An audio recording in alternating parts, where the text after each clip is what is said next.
इतिहास में ना कभी कभी एक छोटी सी चिंगारी पूरे जंगल में आग लगा देती है।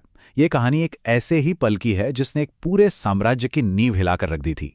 तो सवाल यही उठता है कि 1857 के उस महान भारतीय विद्रोह की वो पहली चिंगारी आखिर जलाई किसने थी। इस सवाल का जवाब हमें इतिहास के एक बहुत ही अहम मोड़ पर ले जाता है। चलिए आज इसी कहानी की तह तक चलते हैं। तो चलिए सबसे पहले उस समय को समझते हैं। साल था 1857 और हिंदुस्तान एक ज्वालामुखी के मुहाने पर बैठा था। और देखिए, ये कोई छोटी मोटी लड़ाई नहीं थी, बिल्कुल नहीं। ये एक जबरदस्त बगावत थी, जिसे हम आज भारत का पहला स्वतंत्रता संग्राम भी कहते हैं। इस एक विद्रोह ने पूरे उत्तर भारत में ईस्ट इंडिया कंपनी की नींव हिला दी थी। एक साफ मैसेज था कि अब बस बहुत हुआ।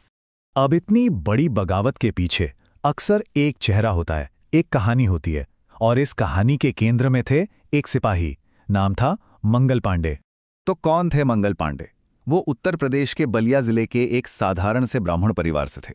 1849 में जब वो सिर्फ 22 साल के थे तो ब्रिटिश ईस्ट इंडिया कंपनी की सेना में भर्ती हो गए, 34वीं बंगाल नेटिव इन्फेंट्री में। बस एक आम सिपाही की तरह अपनी नौकरी कर रहे थे।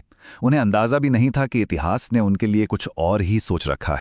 और ये जो इतना बड़ा बदलाव आने वाला था ना, उसकी वजह थी एक बहुत ही छोटी मामूली सी चीज, एक ग्रीस्ड कार्ट्रिज, यानी एक चिकना कारतूस। सुनने में अजीब लगता है ना, पर यही सच था। हुआ ये कि अंग्रेजों ने एक नई एकदम मॉडर्न राइफल अपनी सेना में शामिल की। नाम था एनफील्ड P53। ये पुरानी बंदूकों से कहीं ज्यादा पावरफुल और एक्यूरेट थी, मतलब एक सॉलिड अपग्रेड। पर इस अपग्रेड के साथ एक ऐसी प्रॉब्लम आई जिसके बारे में किसी ने सोचा तक नहीं था। तो प्रॉब्लम क्या थी? प्रॉब्लम थी इस राइफल को लोड करने के तरीके में। देखिए, कारतूस को बंदूक में डालने से पहले उसे दांतों से काटकर खोलना पड़ता था। बस यही एक छोटा सा काम, यही एक एक्शन आने वाले तूफान की सबसे बड़ी वजह बनने वाला था। और फिर सिपाहियों के बीच एक खबर फैली, बिल्कुल जंगल की आग की तरह। खबर ये थी कि जिन कारतूसों को वो दांत से काट रहे हैं उन पर गाय और सूअर की चर्बी लगी हुई है।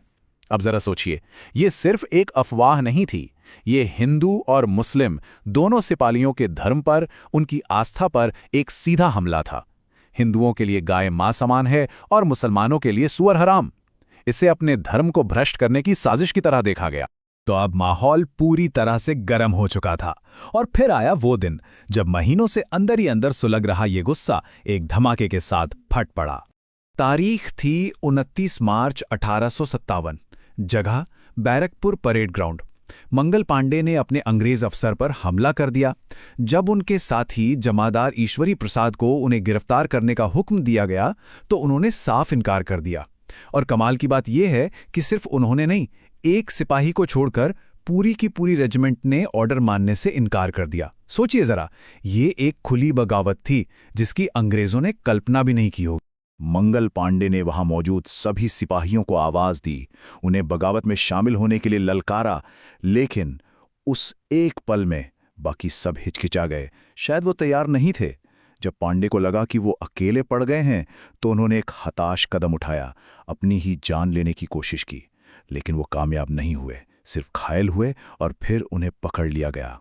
इसके बाद अंग्रेजों ने बहुत तेजी से कार्रवाई की। 6 अप्रैल को दिखावे का कोर्ट मार्शल हुआ और सिर्फ 2 दिन बाद 8 अप्रैल 1857 को मंगल पांडे को फांसी दे दी गई। अंग्रेजों को लगा कि उन्होंने एक मिसाल बना दी है। उन्हें लगा कि इस एक फांसी से बगावत की हर आवाज दब जाएगी। लेकिन वो बहुत बड़ी गलतफहमी में थे। वो एक सिपाही को तो फांसी दे सकते थे, पर उसके जलाए हुए विचार को नहीं। मंगल पांडे की शहादत बेकार नहीं गई, बल्कि उसने एक ऐसी विरासत की नींव रखी जिसने पूरे हिंदुस्तान का इतिहास बदल दिया। मंगल पांडे ने जो चिंगारी जलाई थी ना, वो बुझी नहीं थी, वो बस सुलग रही थी करीब 1 महीने तक। और फिर वो एक भयानक आग की तरफ भड़क उठी। अंग्रेजों ने जिसे खत्म समझ लिया था, वो तो बस शुरुआत थी।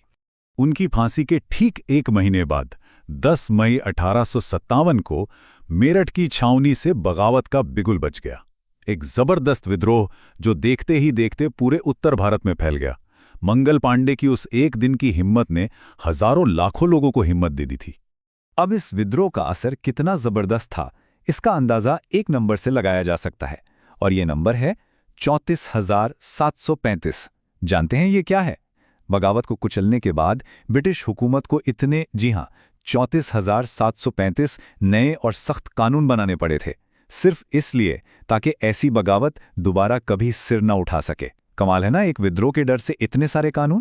तो देखिए, एक ही इंसान, एक ही कहानी, पर नजरिए दो।